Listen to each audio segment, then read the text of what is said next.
Now that you are in this course and hopefully have joined our private Facebook group, I want to take some time to prepare you for this work in a couple of different ways. Although this video isn't flipping specific per se, it is so very important to set yourself up for success in this course. In addition, I give you some actionable steps to ensure your success. By the way, if you're wanting to jot down some notes, I've given you some guided text in the Flip Classroom Formula guidebook. Feel free to use that space to take notes, highlight, whatever you want to do as you see fit. Now, first things first, if you haven't yet, build your encouragement team. Let your administration, principals, whomever, let them know right now that you are working your butt off to flip your classroom. Tell them you are taking this course and what goals you have for your classroom and your students in doing so. Ask for their support along the way, admitting that you might not necessarily know what that support looks like at this moment, but you're sure that something will arise, or even ask them where they think that you might need some support or where they could provide you with some.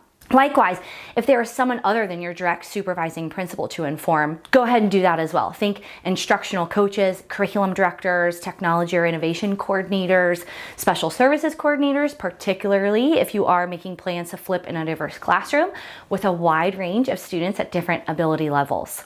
They may have some experience, and I hope so, right? Or even advice to lend specific to your students. Now, although this course is comprehensive and is going to give you as much of a foundation as is possible, that doesn't mean that I know your district or your building or your specific students. So please reach out to others in your district, letting them know you're taking on this journey because they may offer a really great perspective. The next area I want to focus on is your mindset. That is such a buzzword of the times right now, but I do believe when you're starting something new or embarking on a big change in your life, kind of like this one, that where your head's at, meaning the state of your mindset, is really important. It really is. The biggest mindset shift that needs to happen for most teachers when embarking on the flipping journey is to know that this is a marathon, not a sprint. Even in taking this course, your flipped classroom will not be perfect, but perfect is not necessarily what we're striving for. Think progress, not perfection, which I'm sure you've heard that before. And this course is going to provide you a closer to perfect progress than you would have achieved on your own. So have some confidence in that. Another part of the mindset shift is identifying and solidifying your why. Why are you doing this in the first place? We will touch on this a bit in our first lesson, but I want you to spend some time reflecting on why you're flipping your classroom, and then remind yourself of that why throughout this course and your flipping journey, right? And throughout the school year when flipping seems harder or a bit more daunting than you really would have liked, right? To make your why as visual as possible and something that you are reminded of frequently, I've provided space in your guidebook to create a vision board for your flipped classroom. Make it a digital one, or you can print it out and write your vision in, but I would recommend including imagery as much as possible, hence it's visual, right? What do you want your flipped classroom to literally, physically look like? What are your students doing? What are you doing? And how is it impacting everyone involved? Take the space to make your vision board, then take a screenshot. And I would love it if you would share it in our Facebook group. I really can't wait to see it. Finally, know that when you first start flipping, especially if you are the only one in your school or area doing so, it's going to be a bit of a culture shock for students. Somewhat, right? There is going to be some, maybe even backlash from students. Not all of them, but it will be there in some form. It may not be out loud or in a parent call or email, although I'm betting that could happen too.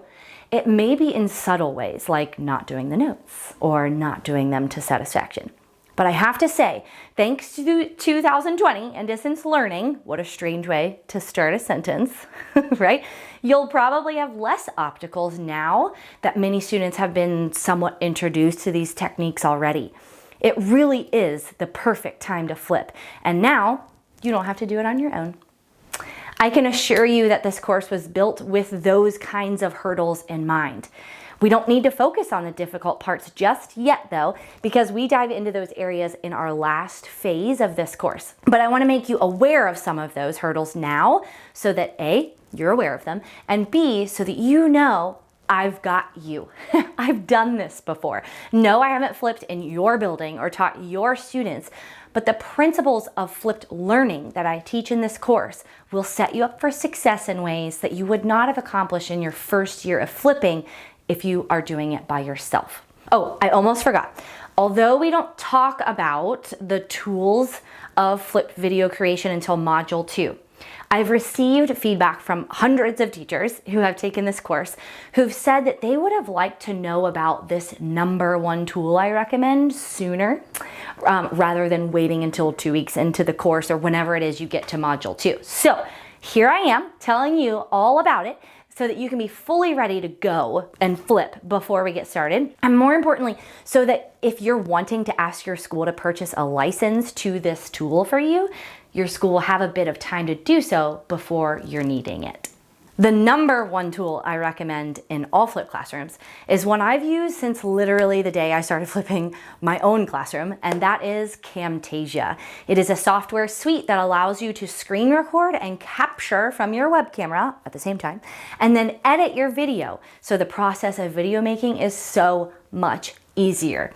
You absolutely want the ability to edit your videos with ease, right? With those easy to use tools so that when your dog barks or your kids interrupt or the bell rings in the background, you know that you can simply splice it out later rather than starting all the way over. Wow, what a waste of time, right?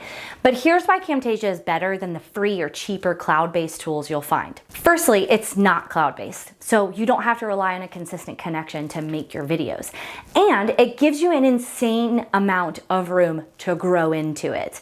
What I mean here is that it is easy to get into the tool and get using it right away. User-friendly, amateur-friendly, all the things. But it also has amazing capabilities that with time, you will learn and grow into. It's where I've done all my video editing, including this one that you're watching right now.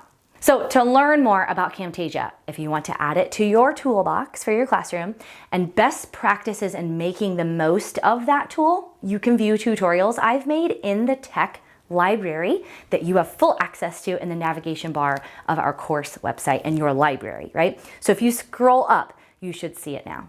All right, teacher friend, that's what I've got for you in this little intro to course lesson.